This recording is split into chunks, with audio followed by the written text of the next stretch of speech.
il paraîtrait que grâce à ma voix, tous tes fantasmes les plus fous pourraient prendre vie et peut-être bien t'émoustiller.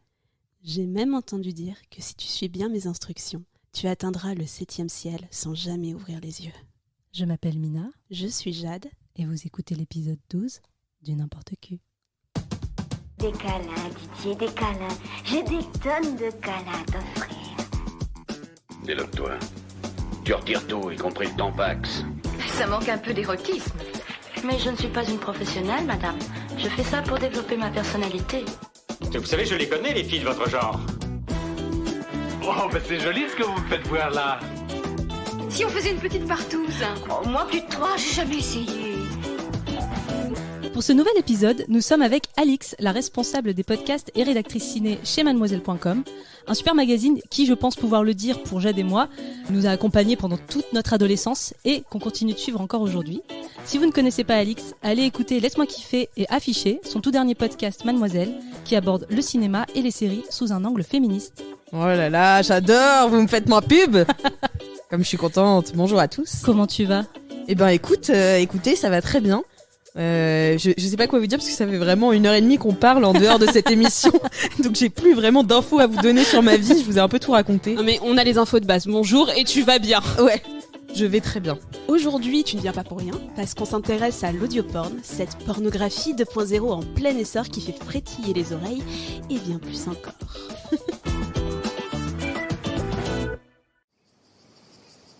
De larges baies vitrées donnent sur une immense terrasse en teck. 3 chaises longues. Je me recroqueville en apercevant des pieds aux ongles vernis de rouge qui dépassent de l'une d'elles. Ils s'agitent puis se posent au sol. Une jeune femme se lève. Elle est entièrement nue. De dos. Comme après une longue sieste, elle s'étire, rejette ses cheveux blonds en arrière. À peine ai-je le temps d'admirer ses petites fesses fermes et rebondies qu'elle se tourne et se dirige lentement vers le séjour. Nude, full frontal, rien que pour moi. Son corps est mince, des seins menus portés bien haut, quelques tatouages discrets et, pour ce que j'en vois, elle est presque totalement épilée. Je suis tellement sidéré que j'en oublie de regarder son visage. Trop tard. Elle vient de pénétrer dans la maison. Du coup, Alix, avant de parler d'audioporn, on aimerait bien savoir, c'est quoi ton rapport au porno ? Alors, mon rapport au porno, j'ai découvert ça assez tard. C'est vrai, c'est-à-dire tard.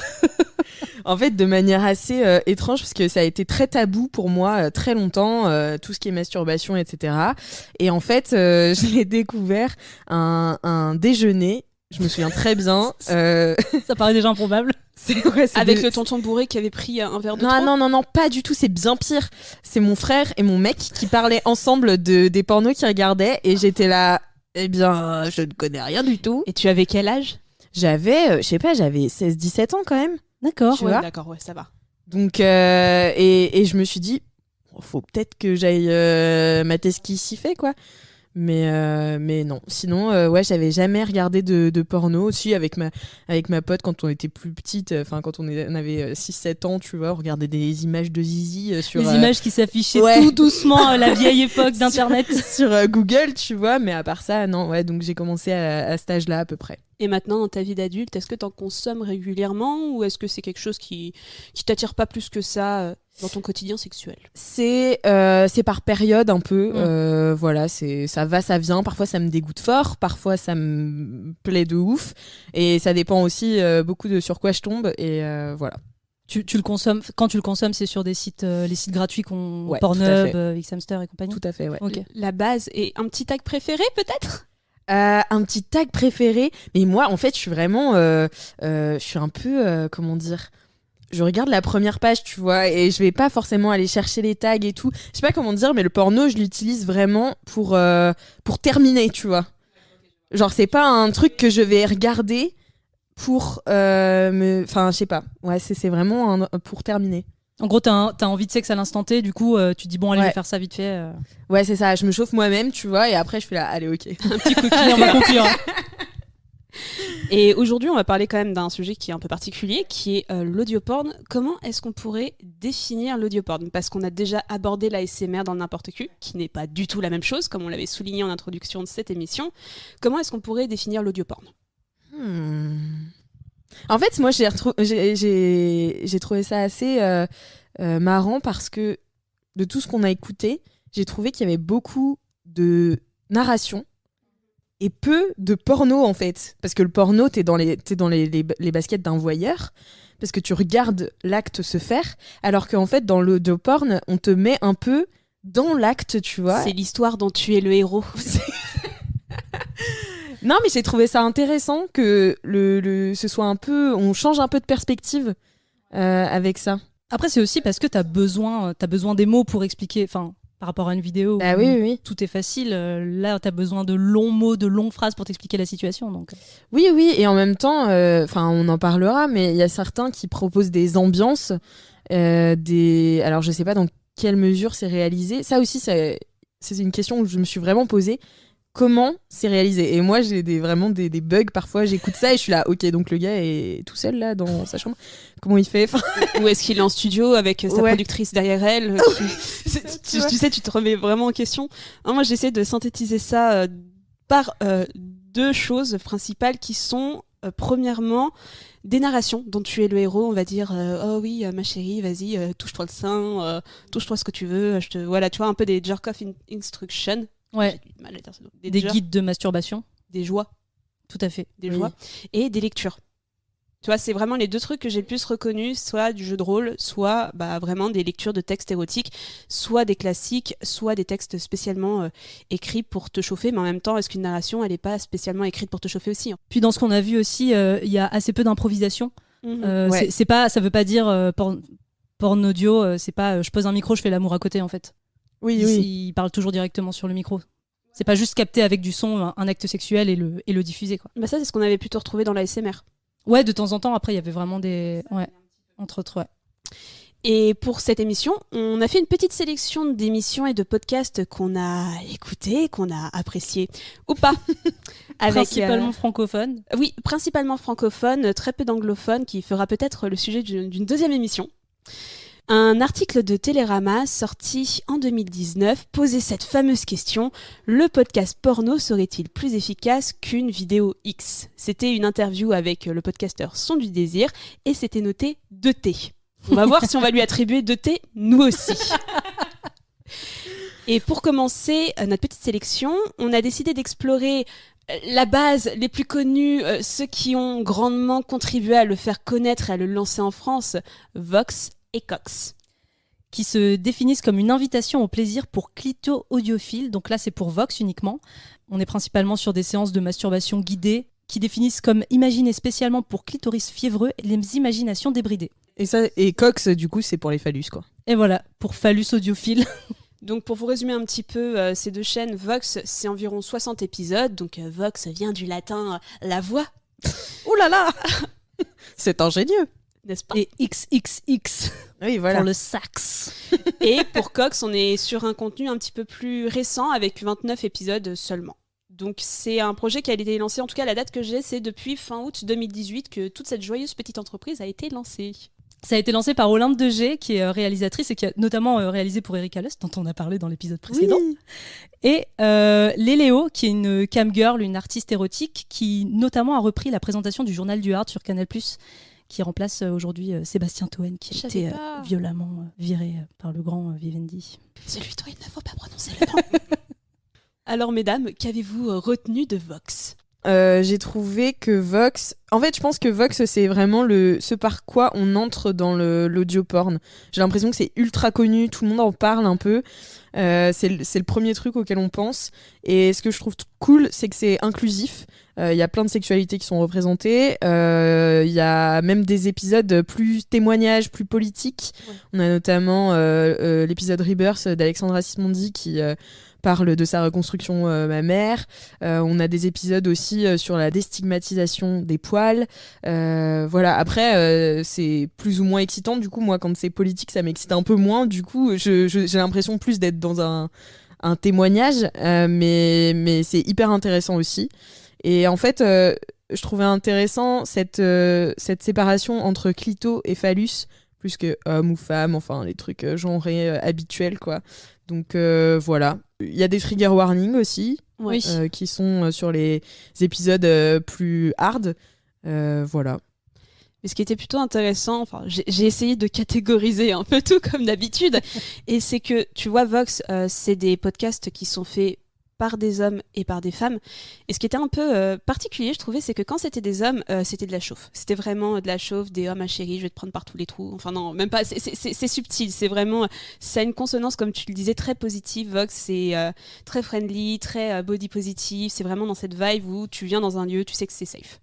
Et les femmes, c'était beaucoup plus un délire, genre découvre ton corps, découvre le petit ruisseau entre tes cuisses. Tu sais, un peu plus cette démarche un peu d'apprentissage et peu de chauffe. J'étais déçue parce qu'il y avait finalement très peu de chauffe, très peu de femmes qui me faisaient vivre des aventures extraordinaires, et j'ai trouvé ça un peu dommage et parfois même un peu infantilisant, même si tu vois le propos était très cool et il y avait de très très bons discours. J'en avais marre en fait d'entendre, tu vois, des femmes qui disaient alors je vais t'expliquer ton corps, ça c'est ta vulve, tu vois, enfin des trucs. Mais je pense que c'est pour ça aussi qu'on rentre un peu par ce podcast là aussi, et moi en vrai j'ai trouvé que les hommes étaient de piètres acteurs. Oui. C'est vrai ? Et oui, je suis d'accord. Alors, il y en a deux que j'aime un peu mieux, c'est Arsène et Alex. Mais alors, les autres, ça m'a gênée, vraiment. Et alors que les meufs, je les ai trouvées un peu plus cool. Mais après, je pense aussi que ça revient aussi dans notre culture. Les meufs, on nous a appris à être sexy. Enfin, on nous a appris à parler, avoir une voix de chauffe, à nous mettre en scène. Même, je me souviens, j'avais une amie qui me parlait du fait qu'elle n'arrivait pas à faire prendre des photos des nudes à son mec. Parce qu'en fait, c'est pas se mettre en scène.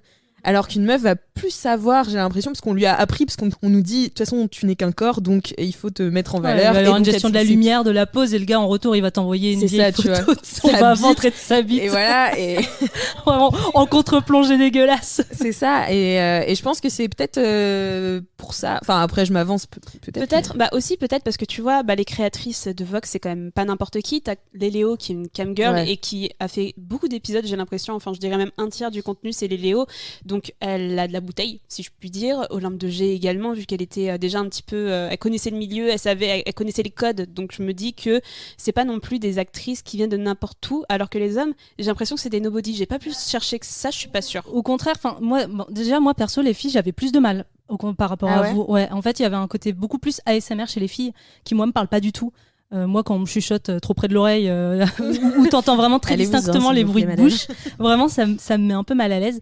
Et non, il y a, par exemple, j'ai écouté celui Rico Confiné. En fait, ils ont fait toute une série pendant le premier confinement pour sensibiliser et offrir des dons auprès des travailleurs du sexe qui ont été mis à mal par le premier confinement. Et donc, ils en ont fait un avec Rico Simons, qui est un acteur français porno assez connu. En vrai, j'ai trouvé ça pas mal. Je trouvais qu'il jouait bien, tu vois, par rapport à toi.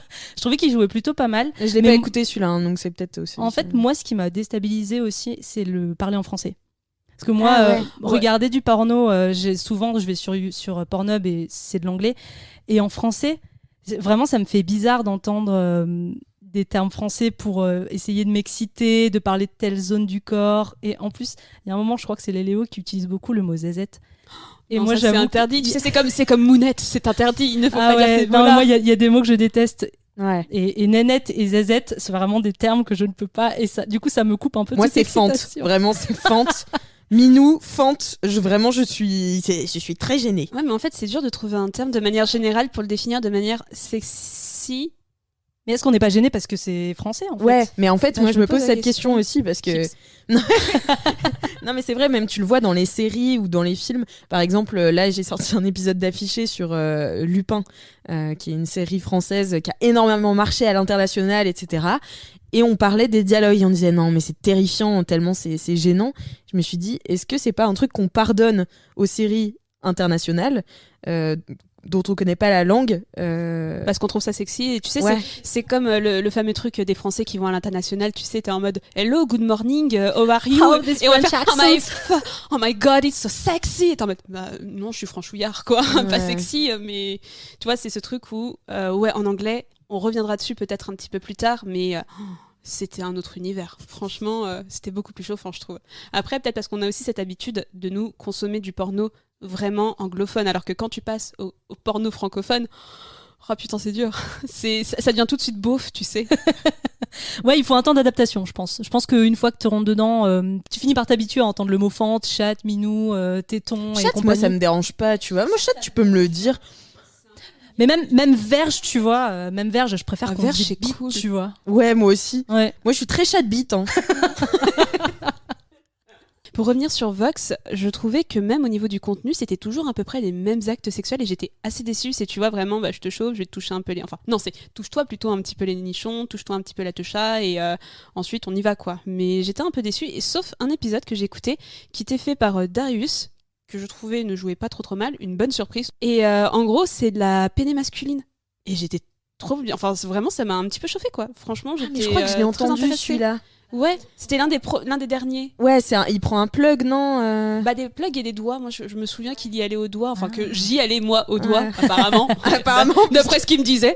Mais c'était beaucoup plus intéressant. J'étais en mode, bah putain, ça fait du bien d'entendre, en fait, ce genre de relation sexuelle entre un homme et une femme, et pas seulement du côté cox, où en effet, bah, c'est normal, c'est le côté vraiment homosexuel. Là, j'étais en mode, bah oui, mais ça fait partie de la sexualité. Et je crois que c'est la seule fois où j'ai entendu de la pénétration masculine dans un couple hétérosexuel. Et j'ai trouvé ça vraiment très chouette. Moi, j'ai entendu dans le même genre, mais plutôt chez Cox, une première fois de Léopold Darmor, qui raconte sa première fois avec un mec. Et franchement, c'était trop bien. Et en fait, t'as souligné tout à l'heure que apparemment c'est toi qui mettais les doigts parce que du coup, il s'adresse à toi directement. Et là, en fait, du coup, il s'adressait pas à moi parce que j'étais une femme et que j'étais sur la plateforme Cox. Et du coup, j'ai trouvé ça vachement excitant. En fait, moi, ça m'excite plus d'imaginer une relation entre deux personnes et où je suis à l'extérieur que plutôt m'inclure dans cette relation. Ça revient à ce que disait Alix tout à l'heure, le rôle du voyeur. Et Ouais. je trouve ça un peu dommage aussi, c'est ce que j'avais noté, c'est que moi, c'est un peu le podcast dont tu es l'héroïne, le héros, et finalement, tu es peu active dans l'histoire. C'est en gros, on va te dire, touche-toi, mets ta main là, fais comme ça, et finalement, peu d'épisodes, à part celui-ci, où il disait, ah bah voilà, t'es en train de me faire ça, où tu vois, t'es active et tu vis un peu le truc, même si tu le vis pas, mais t'as pas juste l'impression qu'on te donne des ordres et que tu obéis à quelqu'un, et j'ai trouvé ça très détendant, très relaxant et aussi intéressant, c'est qu'on te prenait en compte. Et c'est vrai que c'est quelque chose qui me saoulait au bout d'un moment, c'est que bah, on te parle, mais toi t'es en mode bah, je peux pas en placer une, je suis obligée d'obéir. Ouais. Et ben moi, j'ai noté la même chose. J'ai trouvé que c'était hyper verbeux et que il y avait pas beaucoup de place aux pauses, même, à la montée un peu de l'excitation, tu vois. Ce qui m'a dérangé énormément. Bon, après, il faut savoir que c'est étonnant vu mon métier, mais je suis très misophone, donc je supporte pas les petits bruits du corps humain. Donc tout ce qui est faire des faux bisous dans le micro, ça me... Je peux pas, en fait, je peux pas écouter ça. Et je me dis, qu'est-ce qu'il est en train de faire ? En fait, je l'imagine dans sa salle, tu vois, d'enregistrement, je me dis, qu'est-ce qu'il fait ? Est-ce qu'il le fait sur son bras, sur sa main ? Et tu vois, mais même les bruits, à un moment, il y a un bruit de je crois que c'est de la pénétration ou de fellation, tu vois, et je suis là. Comment il fait ce bruitage ? Est-ce que c'est du vrai porno enregistré en live ? Non, je pense pas. Ouais, pour répondre à ta question, mon larme de jet, elle avait répondu un peu à cette question en disant que ils faisaient tout avec les mains, ils se rendaient compte, enfin, ils faisaient tout, j'ai pas vu en détail, mais ils utilisent vraiment les phalanges, je crois, pour imiter la masturbation féminine ou des godes pour faire un peu de pénétration ou de masturbation masculine, enfin, du coup... Mais du coup, est-ce qu'on peut dire vraiment que c'est du porno ? Parce que le porno, c'est explicite, enfin, c'est la règle. Enfin, moi, je me réfère au cinéma, tu vois, par exemple, Gaspard Noé qui réalise des films à la limite du porno, c'est-à-dire qu'il y a des scènes qui sont explicites et des scènes qui sont fausses. Et il y a un quota de scènes explicites à avoir pour être considéré comme du porno ou pas comme du porno. Là, je me dis, est-ce que c'est vraiment du porno, vu que tout est imité et que rien n'est vrai, quoi. Après, est pornographique un média au contenu, visuel ou pas, où en fait t'as cette notion d'acte sexuel vraiment au premier plan. C'est vraiment ça, techniquement, le porno. C'est vrai que c'est une question qui va revenir un petit peu plus tard, qu'on est habitué à voir le porno à travers le prisme de l'image, à travers vraiment la vidéo, surtout qu'on est à une période de la vie humaine où tout le monde est sur son portable, son ordinateur, sa télé, sa PS4, tu vois, on a vraiment ce rapport à l'écran. Les gens se détachent de plus en plus de tout ce qui n'est pas image, donc c'est-à-dire le texte, le son, et c'est vrai que t'as ce revival du podcast où finalement... bah, tu sais pas vraiment le caser parce que t'es tellement habitué à voir de la vidéo tout le temps et à dire bah ça c'est du porno que c'est pas évident à catégoriser. Je suis d'accord avec toi, mais pour moi je considère ça comme du porno vu que ce qui est au centre c'est l'acte sexuel et la finalité bah c'est que tu jouisses. Et pour moi, Vox, c'est vraiment c'est le plus pornographique presque. J'ai trouvé, ouais. Ah, moi, j'ai trouvé dans la description de l'acte sexuel ou dans vraiment l'intention de vouloir t'inciter à te masturber, à te toucher, pour moi, c'est l'un des plus pornographiques. Ah ouais. Moi, j'ai trouvé, un peu, je vous ai dit, parfois un peu politique et tout. Il y a un peu à boire et à manger. C'est ça qui est hyper intéressant, c'est que si tu as ces démarches, comme tu disais, l'épisode justement sur le cancer du sein qui a été réalisé pour promouvoir la journée du cancer du sein, franchement, c'était hyper intéressant. Tu as aussi des épisodes où tu vas un peu apprendre à te découvrir, à te toucher un endroit. Je pense que c'est pour des personnes qui sont pas forcément habituées à se masturber non plus. Et tu as des épisodes beaucoup plus caliente où tu sais comment tu fais, tu sais ce qui te plaît, tu peux y aller, quoi. Il n'y a pas de souci. Je trouve qu'en fait, tu as différents niveaux et que c'est une très très bonne entrée en matière pour l'audio-porn. On va passer à notre deuxième plateforme. Ouais. On a choisi de parler de CtrlX, qui est une plateforme qui a été lancée en 2017. Lancé par un collectif de journalistes, acteurs du numérique, littérature, théâtre. Le concept, c'est beaucoup un gros focus sur la littérature érotique classique. Enfin, classique et contemporaine. J'ai vu qu'il y avait aussi des œuvres de la Musardine assez récentes. En fait, il y a plusieurs propositions avec CtrlX. J'en ai remarqué 2. Donc, on a les lectures avec des actings et un travail sur les ambiances sonores.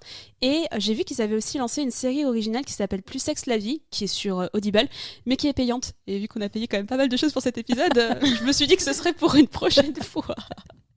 Mais il y a déjà pas mal de choses dans le contenu gratuit. Moi, je suis donc littérature érotique. Je trouve ça très très cool. J'aime beaucoup le concept.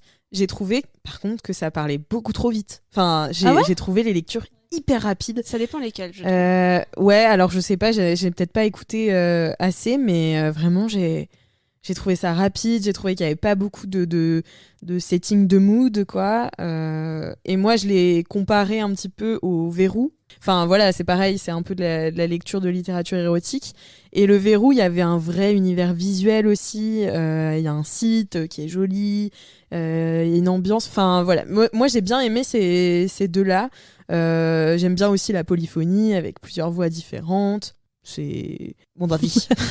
Moi déjà, en ouvrant le site, j'ai vu que l'un des derniers qui était sorti s'appelait Dracula. Faut savoir que je suis une grande fan de Dracula et les vampires ça m'excite, hein, voilà, on va pas passer par 4 chemins. Et donc c'est une nouvelle érotique de Boris Vian qui a écrit des textes érotiques, des textes pornographiques même. Et c'était plutôt sympa, il y avait une petite ambiance un peu forêt, j'avais l'impression d'être en Transylvanie dans son château. Ouais, moi justement c'est ça que j'ai vraiment beaucoup aimé avec CtrlX, c'est peut-être le seul média où j'ai remarqué ça, qui avait un travail sur les ambiances particulièrement, même sur le sound design, sur les effets, tu vois, genre par exemple le Dracula, t'as le château, les grilles, t'entends la pluie, c'est immersif de ouf, et j'ai trouvé que c'était hyper bien, et j'aurais voulu entendre en fait un tel travail sur le sound design sur d'autres podcasts dont on parlera juste après, mais franchement j'ai vraiment été très touchée, très immergée. C'était vraiment une expérience. T'avais l'impression de vivre cette expérience avec en plus des textes qui sont bien écrits. Tu sais, c'est pas comme les textes d'aujourd'hui où quand t'écoutes par exemple un Vox, ça va être je te chauffe, touche-toi le téton, gna gna gna. C'est une écriture, tu vois, c'est des auteurs, c'est une autre manière de raconter une histoire, c'est plein de manières de raconter des histoires et j'ai trouvé ça très chaud. Ouais, c'est très sensuel et très raffiné aussi. Enfin, dans la manière d'écrire, tu vois, c'est pas ma bite dans ta chatte, quoi. Non, mais c'est vrai que c'est des sacrés auteurs aussi. Enfin, il y a du Guillaume Apollinaire, il y a plein d'auteurs assez connus, mais ouais, moi, vraiment, moi, ce que j'ai noté, c'est l'ambiance. L'ambiance de ouf, des bons acteurs aussi. J'ai trouvé ça très bien lu. Mais vous avez pas trouvé la lecture rapide, quoi? Non, c'est marrant. Pas tant moi, que ça. Pas tant que ça, J'étais au contraire. peut-être en 1.2. En vrai, j'écoute beaucoup de podcasts en accéléré. Non, parce que je trouve que ça prenait son temps, justement, ça explorait. Moi, ça allait. Ah ouais? Ouais. Putain, ok. Mais j'ai vu qu'il y avait aussi une petite lecture d'Emmanuel qui était vraiment très très cool. Ah si, elle était vraiment très très bien, je te conseille, où en gros elle prend l'avion et t'as tous les bruits de l'avion et tout ça. J'ai vraiment trop kiffé. Genre elle grimpe au 7e ciel. Oh là là, quelle subtilité, Mina. Et il y a un truc que j'ai surkiffé, franchement, je crois que c'est mon préféré, c'était un texte qui s'appelle Moi poupée de Spadi.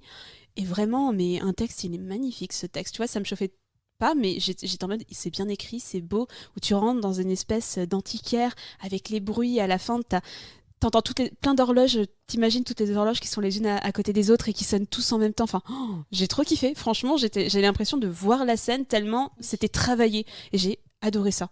Après, moi je sais que personnellement, mon premier rapport au sexe, de manière générale, ça s'est pas fait par la vidéo, ça s'est fait par la littérature, parce que je lisais énormément quand j'étais petite et je lisais de tout. Genre quand j'avais 11-12 ans, mon auteur préféré c'était Émile Zola. Voilà, c'est pour te replacer. Wow. Et j'adorais les scènes de sexe d'Émile Zola. Il y avait quelques scènes de sexe, tu vois, c'était vraiment le feuilleton de l'époque, c'était vraiment pour la populace. Et c'est vrai que j'avais toujours ce rapport à la sexualité quand j'étais petite, ça m'émoustillait quoi, de lire des passages, même Stephen King, des scènes de sexe. Vraiment, en fait, tu te dis, c'est bon, je lis un livre, ça veut dire que c'est pas flag, mais quand même, ça me fait quelque chose en bas, quoi. Et j'étais trop contente en fait de retrouver ce rapport à la littérature et à me dire putain c'est beau, c'est bien écrit, c'est particulier, c'est quelque chose que je n'entendrai ou je ne lirai jamais ailleurs, c'est quelque chose de très émoustillant. En tout cas, ça change des viens, tu vas vivre une aventure, viens avec moi dans la chambre et je vais te toucher là où tu veux. Ouais. En plus, ça met en avant une littérature érotique vraiment bien écrite. Après, je pense par exemple à tous les livres Harlequin qui ont leur public et why not.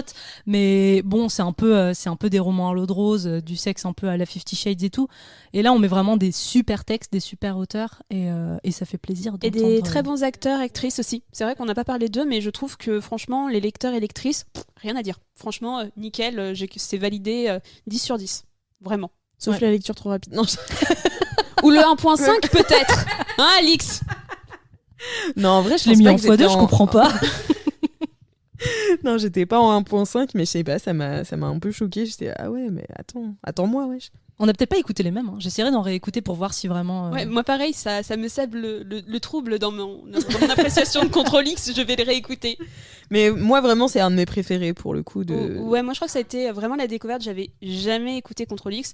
Et tu vois, le peu d'audioporn que j'avais écouté auparavant, c'était surtout des jerk-off instruction, quoi. Donc en fait, pas de lecture. C'était la première fois que j'écoutais des lectures érotiques. Et franchement, c'était vraiment trop trop bien.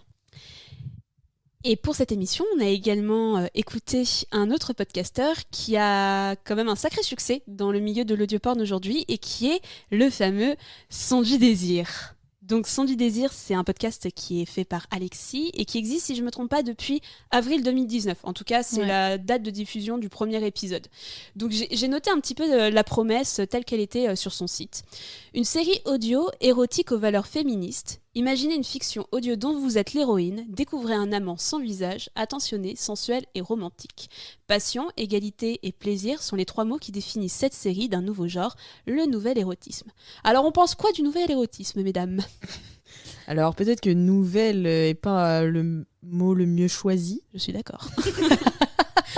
Rentrons dans le vif du sujet, oui en effet. Ouais, en plus il faut préciser que c'est quand même une plateforme qui est devenue payante. Oui. Enfin, ce podcast est devenu payant. Parce qu'il n'était pas à la base. Tu sais depuis quand il est passé payant ? Je sais plus exactement, mais moi je l'écoutais quand il était gratuit. Ah ouais ? Ouais, j'avais écouté la première fois quand il était gratuit. Je me souviens que je l'avais recommandé parce que, en fait, je me suis sentie représentée, mais parce que je suis une femme hétérosexuelle. Voilà, c'est très différent de Vox et c'est très différent de tout ce qu'on peut trouver. C'est un mec qui parle. Oui, il faut peut-être rappeler que le concept, en fait, c'est votre amant qui vous envoie un message vocal. Et donc, chaque émission commence par « Allô, ma chérie ». Après, c'est pas seulement qu'il envoie des messages, il y a quand même des mises en situation. Moi, j'ai noté tout un épisode sur lequel j'ai fait un pavé. Voilà, c'était un épisode où il se retrouve propulsé au XVIIIe siècle. Et tu vois, c'était pas juste un message. En fait, ça commence en mode message vocal, téléphone rose, et ensuite tu varies d'aventure en aventure. Mais je préfère ceux-là que ceux qui sont juste, entre guillemets, des messages vocaux qui s'adressent à toi pour t'exciter. Je suis d'accord. Mais ouais, du coup, pour revenir juste rapidement sur le coup du podcast, en fait, ça m'avait un peu interpellée aussi. J'étais en mode, pourquoi ? Et il y a quand même une petite description où il t'explique un peu la manière dont il travaille. Je crois qu'il estime le temps de travail pour un épisode de 21h. Et j'étais en mode, c'est quand même du sacré boulot. Toi, Alix, qui fait du podcast aussi. Je pense que si on avait tous la possibilité d'avoir une petite rémunération pour ça, qui est pas en plus excessive, je trouve, niveau coût, on sauterait dessus. Oui, puis même le porno, j'imagine que c'est moins... Enfin, il y a plein de gens qui payent pour du porno, tu vois. Donc, pourquoi pas payer pour du porno audio ? Surtout qu'il me semble que c'est une des plus actives aussi. Je crois qu'aujourd'hui, il en est à un épisode par semaine, si je dis pas de bêtises. Ouais, je crois que je me suis levée justement ce matin et j'ai reçu un petit mail d'Alexis qui disait aujourd'hui, un nouvel épisode du Son du Désir. Donc, Ouais, donc il y a quand même un contenu hyper régulier. Donc, c'est sûr que si, avec toute l'heure de travail, plus la location du studio, ça faut bien le payer. Mais du coup, faut quand même dire que c'est hyper hétérocentré, que c'est en plus un mec qui parle, donc...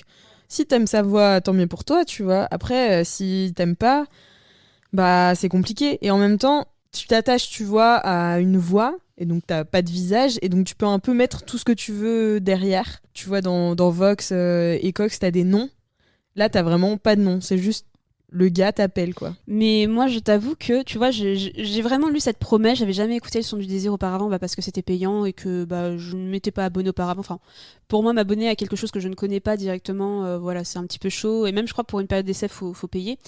Mais ouais, c'était trop hétérocentré pour moi et c'était beaucoup trop porté, ce qui m'a vraiment gênée, sur le plaisir de cet anonyme qui vraiment, tu vas l'entendre dire ma chérie, j'aime trop être en toi, c'est trop bon, ma grosse queue elle aime ça. J'étais en mode au bout d'un moment, oui, mon plaisir à moi dans cette histoire, quoi. Enfin, tu vois, un peu comme ça. Et pour avoir écouté quand même pas mal d'épisodes, c'était toujours à peu près la même narration, de la chauffe, un peu de prélit, souvent du doigtage. Ensuite, t'avais l'acte sexuel et à la fin, toujours la peinée, mais il basculait toujours un peu dans le côté t'aimes ça ma petite salope, oui, tu prends du plaisir, petite pute, va. Et j'étais en mode mais arrête de m'insulter. Vraiment, à la fin, franchement, j'ai dû écouter 3 épisodes à la suite. Peut-être je suis pas tombée sur les bons, mais parce que moi je suis tombée sur certains où il m'insultait pas. Il insulte pas toujours, tu vois. Mais franchement, 3 épisodes de suite où vraiment il était en mode je sais que t'aimes ça dans ta petite chape, ma petite salope. J'étais en mode non mais stop. Arrêtez monsieur, stop. C'est pas ça le romantisme, mais vraiment trop hétérocentré, mais même beaucoup trop sur lui, quoi. C'est vraiment son plaisir à lui. T'as l'impression en fait d'écouter un mec qui se fait plaisir plutôt que moi me faire plaisir. Ouais, d'écouter le fantasme d'un mec en l'utilisant comme c'est dédié pour les femmes, quoi. En parlant de fantasme, justement, j'ai retenu un épisode qui est l'heure heureuse de la marquise. Oui, je l'ai écouté. Ah, j'ai pas écouté. J'aimais beaucoup la promesse, en fait, de l'univers du son du désir qui était, il pouvait t'emmener un petit peu dans des époques et des lieux un peu originaux, genre l'Orient Express. Enfin voilà, moi j'ai adoré, comme je disais tout à l'heure, j'ai envie d'avoir une immersion, j'ai envie de vivre une aventure. Et du coup, t'as l'heure heureuse de la marquise où le personnage, ton amant se retrouve dans une sorte de réception très 18e siècle.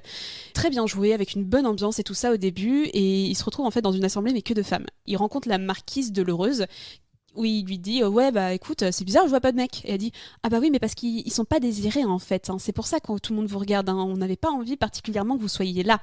Et en gros, toute l'aventure sexuelle, ça va être toi avec 2 autres femmes. Et tu vas entendre les mecs se branler en te racontant ce qu'on est en train de te faire. Et j'étais en mode, mais j'ai pas envie d'entendre un voyeur qui me regarde en train de prendre du plaisir. Tu vois, je trouve que c'était pas forcément la manière la mieux amenée pour cette scène, où en plus on te dit bien, c'est qu'entre femmes, tu vas avoir un rapport sexuel qu'avec des femmes, mais je vais quand même être là en train de me palucher pendant que t'es en train de prendre du plaisir. Ouais. Tu vois, j'étais un peu en mode, c'est dommage, il y avait l'intention, il y avait l'idée, mais ça n'a pas abouti. Toi, t'en as pensé quoi, Mina, si tu l'as écouté ? De celui-ci ? Ouais. Déjà, pour une fois, entre guillemets, le mec n'était pas inclus dedans. Enfin, je les ai pas tous écoutés, il y en avait quand même beaucoup, donc il y a sûrement d'autres épisodes qu'il a fait où il y a pas, où on n'inclut pas une bite. Il y avait une petite ambiance. il y avait de la petite musique. Oui, alors par contre, moi j'ai noté quand même que, alors il y avait une sorte de double voix. Il y a un premier plan et un arrière-plan, et moi ça m'a beaucoup moins dérangé d'entendre des bruits en arrière-plan, c'est-à-dire d'entendre la narration j'arrête pas de dire arrière-plan et premier plan, mais au premier plan, et d'avoir tout le bruit qui se passe en arrière-plan. Ça m'a beaucoup moins sorti du truc que le gars qui est en train de te raconter et puis qui fait des bruits de bisous avec sa bouche, et je suis là donc j'ai trouvé qu'il y avait un peu plus de recherche sur l'ambiance, etc. En plus, il propose aussi des ambiances sonores, et pour le coup ça se rapproche un peu plus du... Enfin, c'est comme si t'étais dans la pièce de gens qui kennent, tu vois. Donc c'est intéressant. Enfin, il y a des propositions différentes, je trouve. Il essaye de varier. Après, je trouve que tout n'est pas réussi, mais en effet, c'est ce que je disais tout à l'heure, c'est que au moins il essaye, et c'est cool d'avoir des propositions, et au bout d'un moment, ça finira peut-être par marcher, qui sait. Mais c'est très dédaigneux. Marcher pour nous, je pense que ça marche déjà pour pas mal de moi, personnes. Ça n'a pas du tout marché. Pour être totalement transparente, il n'y a pas un seul son qui m'a chauffé, aussi parce que je trouve que l'acteur ne joue pas très bien. Allez, voilà, c'est mon avis. Je sais qu'il y en a plein qui sont sensibles à ça, mais je trouvais qu'il avait toujours le même ton, toujours la même voix, toujours la même manière de baiser, et au bout d'un moment, t'entends un épisode, tu les entends tous, et ça m'a hyper freiné. C'est comme si tu te mettais à ken avec un gars. Voilà, c'est comme si tu rentrais dans un plan cul et c'est le même gars à chaque fois. En fait, un même gars, il peut avoir plusieurs manières de s'exprimer, de gémir. Et là, il gémit toujours de la même manière, il se termine toujours de la même manière, c'est toujours les mêmes. En fait, j'avais vraiment l'impression d'entendre toujours les mêmes sons, et j'étais en mode Ouais, moi ça me fait presque un peu rire des fois, je pense que ça me met un peu mal à l'aise. Mais des fois, je suis en moi il y a beaucoup quand même de podcasts très en fait, je peux sortir du truc très rapidement, quoi. Donc ça m'arrive régulièrement aussi de sortir du truc. En tout cas, pas une expérience concluante, même si l'expérience était là et était intéressante, mais en tout cas, c'est pas quelque chose auquel j'ai été sensible moi personnellement me concernant. Ouais, mais j'aime bien le côté un peu personnifié, tu vois. C'est ce que je pense qu'on attend aussi du podcast. C'est une relation intime avec l'hôte ou l'hôtesse. J'ai trouvé un autre podcast qui s'appelle Colette se confesse. Oui, je suis tombée dessus également, qui est très très cool. Qui est très cool, et il y a plein de formats différents. Donc il y a les anecdotes, des lieux insolites, poésie, littérature, et même elle raconte un moment des trucs avec ses copines. Enfin, je sais pas, j'ai trouvé que du coup on pouvait s'attacher à une personnalité aussi. Donc il y a un penchant féminin, quoi, pour pas avoir la voix d'Alexis H24 dans les oreilles. À voir aussi si d'autres personnes auront envie de décliner ce concept, parce que comme tu dis, c'est un hôte. Mais moi, j'aimerais bien voir un peu plein de podcasts comme ça, un petit peu popés de partout, avec plein de personnes différentes, des personnalités différentes, parce que c'est vrai que pour le moment, on reste vraiment sur l'amant et l'amante, mais de base, quoi. Genre un peu homme fatal, femme fatale. Et moi, j'ai envie de dire, on peut pas mettre un petit grain de folie, on peut pas mettre un mec, je sais pas, un petit peu atypique, tu vois, avec une personnalité, avec... Mais ouais, de ouf. Ce serait grave excitant de te dire, je rentre dans une relation avec un gars qui fait ça avec plein de meufs du coup autour, puisque tout le monde est abonné au podcast, mais tu rentres en relation avec un gars, une personnalité et tout, enfin je sais pas, je trouverais ça un peu excitant. Ouais, moi j'imaginais un peu, tu vois, genre un podcast avec une personnalité vraiment plus marquée, peut-être d'une autre époque, ou un petit peu plus excentrique ou atypique, mais un truc où vraiment j'apprends à connaître la personne et pas seulement une voix d'homme fatal qui est là pour se palucher, quoi. Je suis d'accord. Pour le podcast suivant, nous allons parler de Aerosol. Aerosol. Vous vouliez du podcast en anglais, ben voilà. Et il est même pas en anglais, il est en français. Donc il a été lancé en août 2019 et malheureusement il a pris fin cet été. En août 2020, oui, suite à la suppression du compte Insta, d'après ce que j'ai compris.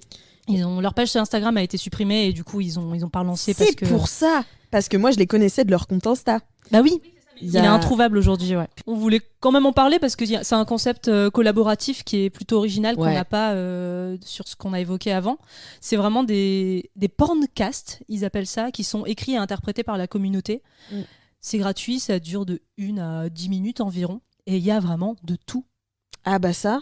Il y a 24 épisodes en tout. Déjà, pendant 1 an de production, ils ont fait 24 épisodes qu'on peut toujours trouver sur Internet. Ils ont lancé en fait un site dédié justement suite à la suppression d'Instagram, où vous pourrez retrouver tous les textes. Et tous les visuels aussi. Oui, tous les visuels, c'est cool. Vrai. Parce que c'est vraiment très joli ce qu'ils font. Vrai. Toutes les miniatures podcast. C'était eux qui faisaient directement ça, c'est ça ? C'est pas des artistes qui... Je sais plus, mais je trouvais leur compte Instagram très joli en tout cas. Et il y a un peu un fonctionnement, je trouve, dans la description, vraiment comme les pornos avec des tags. Dans le titre, en fait, ça va t'écrire vraiment le contenu de l'émission, genre voix de femme, sodomie, anal. Enfin, vraiment, mais du coup, c'est plus facile de choisir. Moi, j'étais beaucoup plus satisfaite parce que tu vois, Vox, je crois que je disais, il y a 60 épisodes. Et j'étais en mode, tu sais pas par où commencer, tu sais pas, tu vois juste en fait les voix et tu te laisses guider selon les voix que t'as écoutées ou que tu aimes bien. Là, j'étais en mode, ok, homme-homme, femme-femme, homme-femme. J'étais en mode, mais c'est trop bien. Enfin, comme ça, tu choisis. J'adore les catégorisations, tu le sais.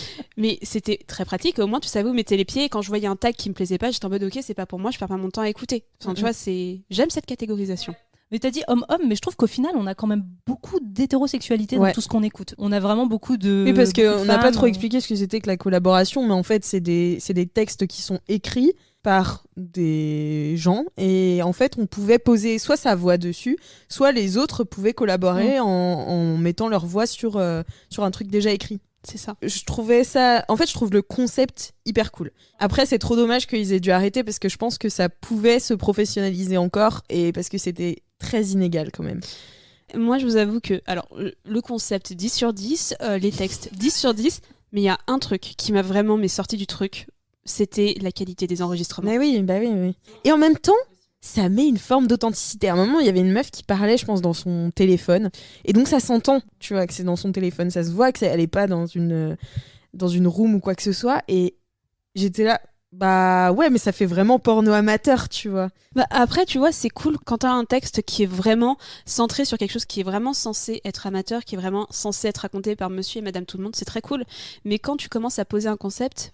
Par exemple, il y avait des lectures. Quand t'entends une lecture de poésie avec un texte super beau, mais une qualité d'enregistrement moindre, c'est pas possible. Je finissais par ne plus mettre mes écouteurs, ce qui est regrettable pour de l'audio porn, mais je mettais plus mes écouteurs parce que je ne pouvais pas écouter. J'entendais qu'en fait, l'enregistreur était de mauvaise qualité, t'avais l'écho, la réverb qui était tout autour de la voix. Enfin, c'était pas possible. Moi, j'étais vraiment très déçue par ça et c'est pas de leur faute parce que franchement, le concept est trop bien, les textes sont bien, mais moi, ça a été vraiment un frein pour cette expérience. Ouais, moi je suis tombée sur un truc un peu expérimental qui durait 2 minutes, où en fait j'ai l'impression que c'est juste quelqu'un qui a posé un micro sur une table, ils ont fait l'amour sur le canapé à côté, et le mec a mis du son à côté, genre un remix. Non mais c'était vraiment bizarre parce qu'au final, le titre c'était « Il l'a fait violemment squirter sur son canapé ». Non mais c'est les titres Pornhub, ça, c'est pas... C'est complètement squirté. C'était complètement Pornhub. Genre ça faisait bouger quoi. Mais bon, ça m'a pas excité quoi, mais Bah, surtout 2 minutes, ouais, faut... Mais j'ai l'impression que c'était un peu une boîte où les gens mettaient leurs expériences aussi qui se laissaient aller, ils tentaient des choses qu'ils faisaient jamais et du coup c'est un peu le seul endroit où ils peuvent l'exposer et je trouvais que c'était plutôt cool pour le coup. Ouais, hyper collaboratif finalement et... Plus accessible, t'as l'impression que les autres podcasts, tu peux te dire que même toi, si t'as envie à un moment de franchir cette barrière pour proposer un texte ou même ta voix, c'était possible. Et ça, c'était vraiment une offre que je trouvais pertinente, surtout pour de l'audio-porn. Et comme vous disiez, en fait, le fait que ce soit hyper catégorisé, ça rend l'écoute hyper différente de tous les podcasts, parce que les podcasts, t'as envie d'aller l'écouter de A à Z, ou alors... Et là, c'était vraiment... Tu vas vers ce que tu kiffes, exactement comme sur une plateforme porno quoi. Et tu sais, je trouve que ça va aussi dans le sens de la plateforme parce que finalement tu vas pas écouter ce qui t'intéresse pas et ça va faire que tu restes sur la plateforme. Là où par exemple tu vas sur une plateforme, tu prends un épisode au hasard, tu l'aimes pas et peut-être que tu vas t'arrêter là et tu vas pas donner sa chance, alors que là t'es en mode je sais ce qui me plaît, c'est bien, c'est pour moi, on a pensé aussi à moi et à la manière dont je voulais consommer ces audios. C'est peut-être le dernier que j'ai écouté et j'étais en mode mais pourquoi personne d'autre n'a fait ça? Mais c'est hyper malin, enfin c'est la base en fait. Il y en a d'autres qui ont fait ça. Et c'est notre prochaine plateforme. Quelle transition! Mais cette fois-ci, elle se trouve aux États-Unis. Enfin, aux États-Unis, elle se trouve à l'international, devrais-je dire. Elle se trouve sur Reddit. Elle se trouve sur Reddit. Alors, Alix n'a pas. Elle est Reddit-phobe. Je suis Reddit-phobe. J'ai pas regardé ce format-là parce que je ne sais pas comment fonctionne Reddit. Moi, je t'avoue que c'est pas celle que j'ai le plus regardée aussi. Et c'est vrai que tu arrives. Tu tombes sur une liste de liens. Lisible. Ce n'est pas lisible, ce n'est pas mis en page, mais c'est Reddit et tu ne sais pas par où commencer, tu ne sais pas ce qui se passe. En plus, tu sais, tu cliques sur le lien, ça te ramène ailleurs. J'étais un petit peu perdue, c'est pour ça que j'ai pas trop traîné. Mais pour le peu que j'ai traîné, j'ai vraiment beaucoup kiffé. Après, c'était la première fois que je passais sur de l'audio-porn anglais et j'avais jamais écouté de ma vie de l'audio-porn anglais. Et j'étais en mode ah, c'est bien quand même. Ouais. En fait, ça a été lancé en 2012. Aujourd'hui, il y a plus de 560 000 abonnés dessus. Et moi, je l'ai découvert en fait avec le podcast Les Chemins du Désir de Claire Richard sur Arte Radio qui parle. Très bon podcast. Ouais, un très bon podcast si ça vous intéresse un petit peu toutes ces questions sur la sexualité et la pornographie. Et donc en fait c'est un forum donc collaboratif où les gens vont proposer des scripts, mais genre des vrais scripts, et où n'importe qui peut récupérer le script et en faire un audio qui sera mis à disposition après dessus. Et moi en fait ce que j'avais peur c'est que ça soit un énorme bordel avec des trucs dégueulasses, vraiment crado et tout. Et au final c'est hyper bien modéré. Et il y a vraiment beaucoup de trucs de qualité, genre déjà en termes de qualité sonore et de voix, de jeu. Enfin voilà, moi j'ai été très positivement, très agréablement surprise. Non, même en termes d'univers, je suis tombée, j'ai dû en écouter quelques-uns et en fait je suis restée accrochée à une nana, mais j'adorais sa personnalité. Elle avait une personnalité et c'était très cool. Elle s'appelle Ivy Wild. Et franchement, je crois que le premier truc que j'ai écouté, c'est elle était un peu en mode, elle avait un domestique et elle était un petit peu en mode dominatrice, mais pas trop, tu vois, pas vraiment dominatrice extrême. Mais juste, il y avait un jeu, il y avait une histoire, je crois que c'était 20 minutes et il y avait plein de trucs, c'était trop cool, quoi. Et la meuf, elle a décliné plein comme ça d'histoires dans plein d'univers différents, elle a une bonne voix, elle a un bon grain, elle a une bonne vibe, franchement, trop cool. Ma grande découverte, et j'ai fini par écouter qu'elle parce que il y avait beaucoup trop de choix. J'étais trop paumée, moi, dans le Reddit. Moi, je suis tombée sur un truc assez original. C'est si le loup tombait amoureux du petit chaperon rouge. Zoophilie. Je dirais plutôt. En même temps, le premier crush de tout le monde, c'était Robin des Bois. Voilà. Non, parce qu'en fait, le script et l'audio relayaient vers une image pour un peu te donner une idée de à quoi ressemblent les persos. Et on est plus sur du Fury. Genre, c'était une tête un peu loup. C'était plus loup-garou. Genre. Ça reste zoophile. Voilà. Enfin, bref, c'est assez particulier. Et donc, en gros, le concept, c'est on sait tous comment se termine l'histoire, mais imaginez si le loup tombait amoureux. Et donc, en fait, c'est un mec avec une voix très, très grave, très, très sexy, j'avoue, on l'entend en fait se parler à lui-même au début, genre en mode, ok, bon, je vais lui dire, allez, j'y vais. Faut que j'y aille. Je vais réussir. Et puis là, il interpelle la petite chaperon rouge. Ah, mademoiselle. Mais non, mais en fait, il y a genre dans un des tags qui décrit le truc, c'est genre écrit consentement, gentil, romantique. Et en fait, il est trop romantique, ce loup.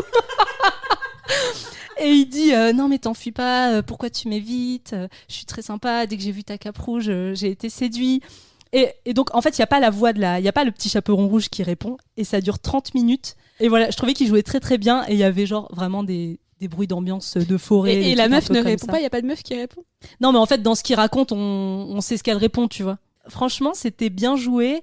On n'était pas dans une affaire de viol du tout. Hein. Non, vraiment, c'était consenti, en tout cas dans l'audio. Enfin, franchement, c'était. En fait, Reddit, tu tombes sur des trucs parfois. Ah oui, non mais les gens ont une imagination. Je suis tombée sur des Incroyable. trucs sur The Witcher. Alors, je suis très fan de The Witcher et Geralt de Rive.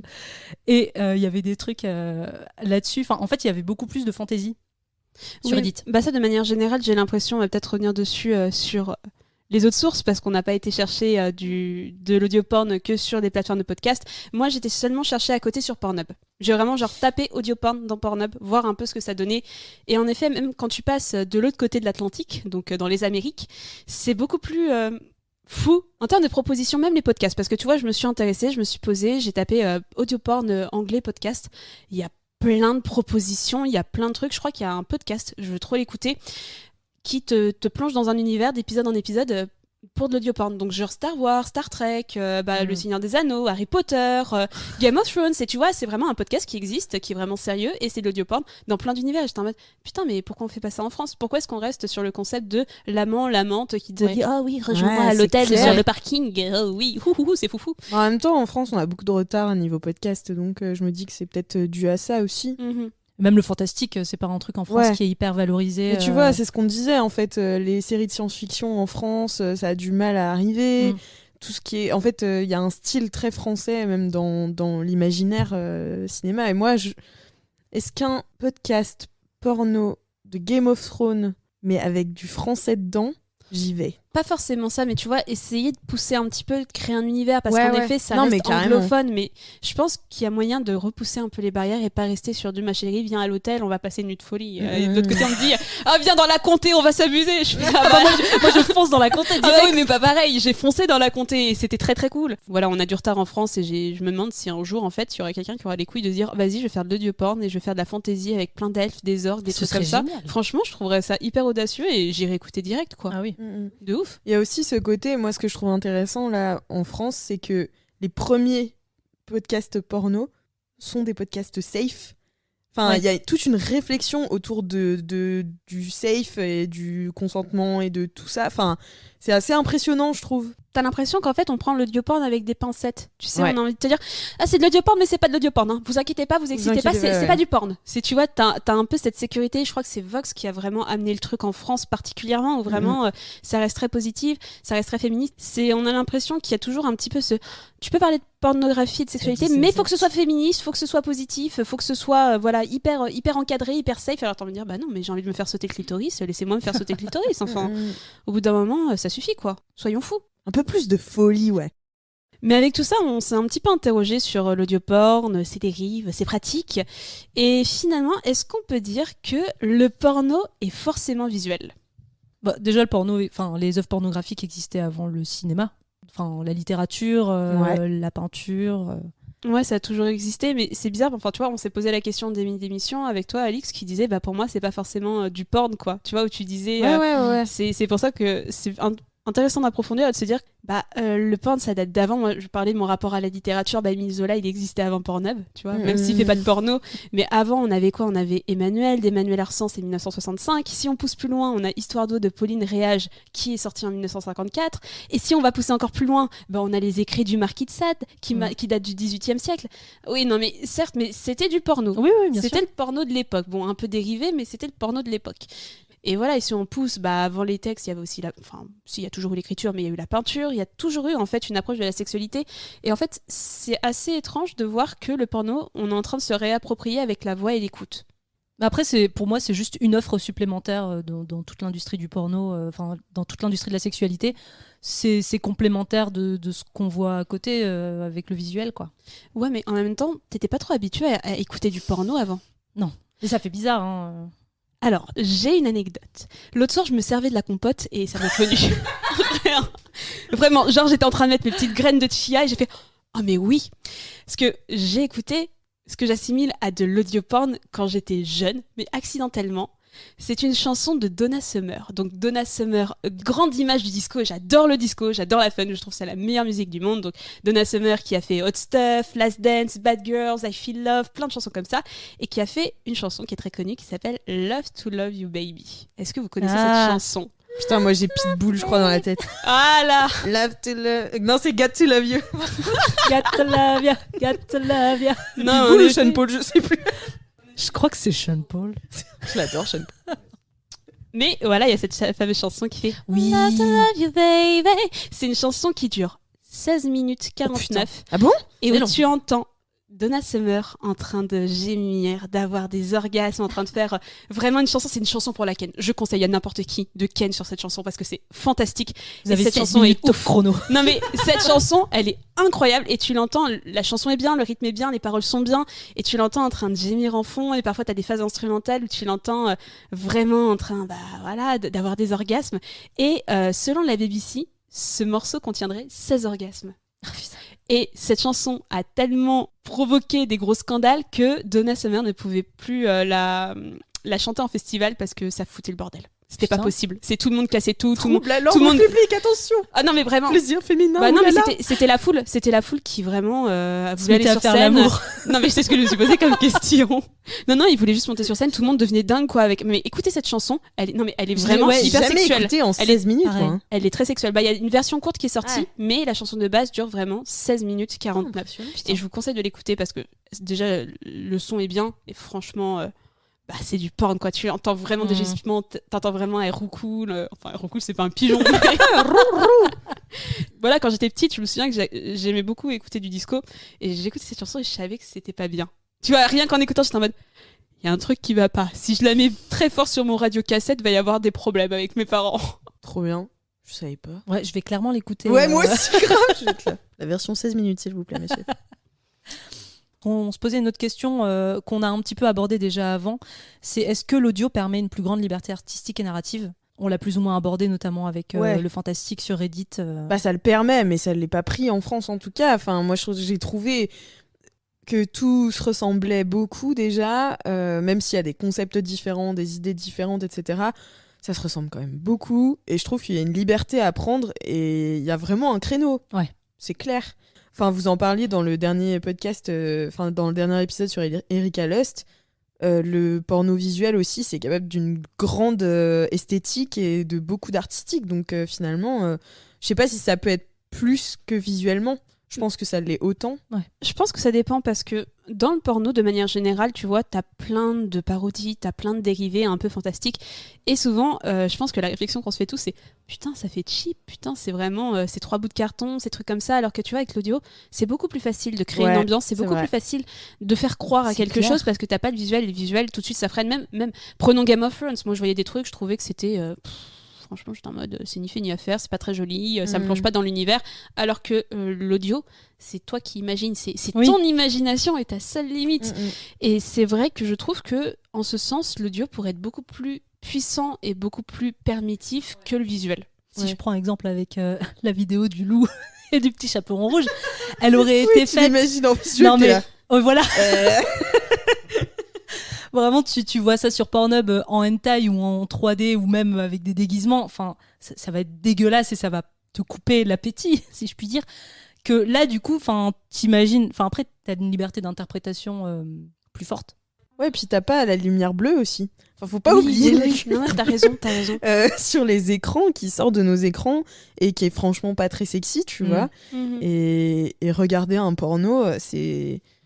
Bah voilà, c'est pas très sexy. Alors que là, tu peux être, je sais pas, chez Watt dans le noir ou pas, te faire ta petite ambiance, t'imaginer 1000 trucs. Enfin, ça laisse peut-être plus libre cours à l'imagination aussi. Je suis d'accord. Et ce serait peut-être pas un mal finalement quand tu sais qu'il y a beaucoup de gens qui ont besoin de stimuli visuels. Tu vois, vraiment de regarder un truc pour se chauffer. Je pense que ce serait pas mal de... Ouais, je trouve aussi, c'est tu vois, de te dire, bah, à la base, c'est quand même ton imagination. On n'a pratiquement pas tous forcément commencé à se masturber en regardant du porno. C'était beaucoup dans nos têtes. Maintenant, moi, je sais que j'aime bien pouvoir avoir un petit porno de temps en temps, mais parfois, j'aime bien me dire, bah, vas-y, j'arrive à imaginer, j'ai pas besoin d'un contenu pour pouvoir me chauffer. Et c'est vrai que c'est de moins en moins souvent me concernant. C'était un peu le truc qui m'a saoulée en écoutant l'ensemble des podcasts, peu importe leur qualité, peu importe le jeu d'acting, c'était genre fantasme égale une nuit à l'hôtel. J'étais en mode pardon. Enfin, oui, il y a beaucoup d'autres fantasmes. Un petit peu avion, tu vois. J'étais en mode, tu vois, c'est des choses qui sont tellement accessibles en fait, qui pourraient arriver dans une réalité pas si éloignée que ça, que je me dis, mais c'est même pas un fantasme en fait. Enfin, c'est un mini fantasme quoi, mais je fantasme pas à mort sur me faire pécho dans un parking quoi. Enfin. Après, j'ai vu des trucs un peu variés. À Vox, par exemple, je l'ai pas cité tout à l'heure, mais il y avait un audio de Missungi qui est un peu plus dans le BDSM, Domina et tout. J'en avais entendu assez peu au final des trucs BDSM en audio. Et là, c'était le cas, et franchement, c'était vachement bien. Mais au-delà, en fait, du fait que c'est quand même un grand succès à l'international, l'audioporn, comment est-ce qu'on pourrait définir sa place en France ? Est-ce que ça a un certain coût, comme on l'a vu avec le son des désirs ? Et quelle méthode de diffusion est-ce qu'on trouve la plupart du temps pour de l'audioporn ? En vrai, à quel coût ? Moi, j'ai du mal à payer. J'avoue, je suis grosse radine. Je suis aussi très pauvre et... Bah, t'es journaliste, voilà, en France. Donc, c'est difficile pour moi de payer quand je sais qu'il y a des choses gratuites. S'il y a quelque chose qui me plaît énormément, et oui, je suis capable de soutenir un projet, je suis capable de soutenir, mais payer chaque mois, alors que je peux avoir des trucs gratuits, j'ai du mal. Après, tout ce qu'on a vu était quasiment exclusivement gratuit. C'est ça. Ça, par contre, c'est... Sauf le son du désir, où justement, je te pose la question, est-ce que toi qui l'as consommé, tu vois, avant que ça devienne payant, est-ce que tu serais prête à repayer pour ça maintenant que tu connais un petit peu l'offre qu'il y a derrière ? Non, parce qu'en plus, je l'ai pas consommé de manière... excessive, j'étais pas accro ou quoi que ce soit, enfin tu vois, je suis pas non plus tombée dans l'univers de ouf, donc non. Et puis s'il y avait eu peut-être un projet derrière, après je comprends tout à fait le truc de en fait je mets énormément de temps à réaliser des épisodes, donc il faut me donner de l'argent, et moi je capte vraiment. Mais tu vois, par exemple pour Real Household, j'aurais pu peut-être plus facilement donner de la thune, tu vois, en mode je soutiens le projet. Ouais, mais d'accord. Autant que je veux, et enfin voilà, soutenir un projet, ça me semble plus faisable qu'avoir un abonnement. Je vois ce que tu veux dire. Après, ce qui m'a un petit peu surpris aussi, c'est que tu trouves pas facilement de l'audioporn sur les grandes plateformes de diffusion. Tu vois, au niveau de la diff, c'est beaucoup sur les sites internet des podcasts, à part Vox et Cox, où je crois qu'ils sont sur Apple Podcast. Son du désir, du coup, c'est en privé. Control X, il me semble aussi que Non, c'est sur partout les aussi. Apple... moi je l'ai sur Podcast, sur Podcast Addict. J'ai aussi Colette se confesse. Moi j'avais vraiment la c'est plupart. hyper accessible. Moi je les ai écoutés sur leur site, donc je peux pas trop savoir. Pareil, j'ai pas mal écouté, et quand je regardais un petit peu sur Apple Podcast, je trouvais pas tant que ça, et je me suis posé la question aussi par rapport à Aerosol. Du désir, il est là aussi. Donc... Ah, il est là. Ça doit être les teasers. Oui, mais ça, c'est les teasers. C'est pas l'entièreté. Mais en fait, ce qui est pas mal, c'est aussi que tu peux mettre, quand tu diffuses ton podcast, tu peux mettre un petit explicite. Oui. Et donc, il y a un petit E. Et finalement, la plateforme podcast te considère comme explicite. Mais t'as pas de... C'est ça que je trouve bien avec les podcasts aussi. C'est que c'est une énorme liberté, quoi. Enfin, c'est un média si nouveau qu'il y a toutes les marques à prendre. Et du coup, une liberté totale. Et moi, je trouve qu'on les trouve assez facilement, pour le coup. Pas comme du porn où... Après, ça pose la question aussi, tu vois, sur Aerosol, où ils étaient sur Insta, ils se sont fait strike, quoi. Et ça a complètement tué le projet. Ouais. Donc, je sais pas si c'est les visuels, parce que les visuels sont pas si explicites. Tu vois, comparé à d'autres comptes qui font pas mal de dessins un peu sexuels sous couvert de sexualité positive, voilà, tu vois, j'ai pas trouvé que ça méritait un ban carrément du compte. Donc je me demande si le contenu audio a pas énormément joué en fait sur ce bannissement sur Insta. Peut-être. Après, je sais pas si c'est des signalements, si c'est des... Ouais. C'est toujours compliqué, mais ouais, ça c'est trop dommage, parce que du coup, le podcast qui se forme énormément sur les communautés, quand tu peux pas avoir de compte Insta pour accompagner ton podcast porn, c'est compliqué, quoi. Mais avec tout ça, dites-moi, est-ce que ça vous a excité ? Je vais commencer par Alix. Bon, déjà, j'écoutais dans une démarche professionnelle, bien sûr, comme vous connaissez mon honnêteté intellectuelle maintenant. Du coup, je pourrais pas dire que ça m'a excité. Ouais, peut-être que si j'avais été dans une autre ambiance, peut-être que ça aurait pu. Il aurait fallu que je creuse aussi un peu plus. Mais typiquement, moi, il y a des trucs qui me rebutent très très vite. Donc c'est, tu vois, les bruits de bouche, tout ça, c'est pas possible pour moi. Les bisous au micro, ça les passe pas. bisous, les fausses masturbations, les fausses conversations, les faux rires, ça me gêne énormément. Je pense que sur de la littérature érotique, si je prends mon temps, ça pourrait peut-être me chauffer. Mais voilà, il faut que je sois dans une ambiance particulière. C'est pas du tout la même consommation que moi je fais du porno habituellement, où c'est vraiment en dernier, tu vois. La dernière ligne droite. Yes, c'est la dernière ligne droite. Mais ouais, là, du coup, c'est plus une ambiance de chaufferie, quoi. Bah, ça te demande en fait un effort. Tu vois, c'est l'audio-porn, c'est pas comme la pornographie visuelle, enfin vidéo plutôt, où tu regardes et tu vois, tout se déclenche en fait. Parce que vraiment, tu regardes et t'es directement dans le truc, ça te chauffe directement, t'as tous les signaux de ton corps parce que on est beaucoup plus réceptif, je pense, au visuel qu'à l'audio. Clairement. Et l'audio, c'est ok, faut que tu te poses dans une position qui te convient. Tu sais pas trop ce que tu vas écouter, tu sais pas trop ce qui va se passer, ça va être à toi de faire tout le boulot et d'imaginer le truc. Donc je peux comprendre en fait que finalement, ça demande une sacrée concentration. Ouais, c'est ça. Porn. C'est hyper intime. Enfin, moi, pour moi, le podcast, c'est quelque chose d'hyper intime. Alors, faire rentrer un podcast dans mon quotidien, c'est vraiment un tour de force. Et même au-delà de ton quotidien, c'est ta vie sexuelle. Ouais, c'est ça. C'est le truc le plus intime que tu as finalement. Te susurrer, quand t'en viens à susurrer des mots à l'oreille de l'autre, c'est que t'es dans une relation d'intimité. C'est pas un gars ou une meuf que t'as vu un soir dans la semaine, quoi. C'est ton gars. Et beaucoup plus forte que les pornos les vidéos porno. Enfin, il y avait un côté beaucoup plus où l'acteur donne de soi, beaucoup plus intimiste, qui parfois me mettait mal à l'aise parce que c'était trop intime. Ouais. Je me suis dit limite, je préférerais moi faire une vidéo que faire un porno audio parce que c'est trop dévoilé de soi, j'ai l'impression. Et toi, Mina? Pas tellement, pas les Français en fait. En fait, il y en a beaucoup que j'ai aimé. C'est pour le look. Control X, vraiment gros coup de cœur. Vox, j'adore.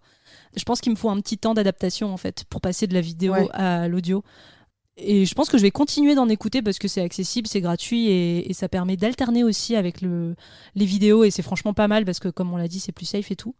Et par contre, les Américains, gros coup de cœur parce que y a de la fantaisie quoi. J'adore. Et toi, Jade, est-ce que ça t'a excité ? Oui, pour certaines. C'est-à-dire les lectures érotiques, où vraiment je me suis revue, moi, vraiment à 10 ans, en train de frétiller devant un texte d'Émile Zola en me disant « Oh là là, c'est chaud du cul !»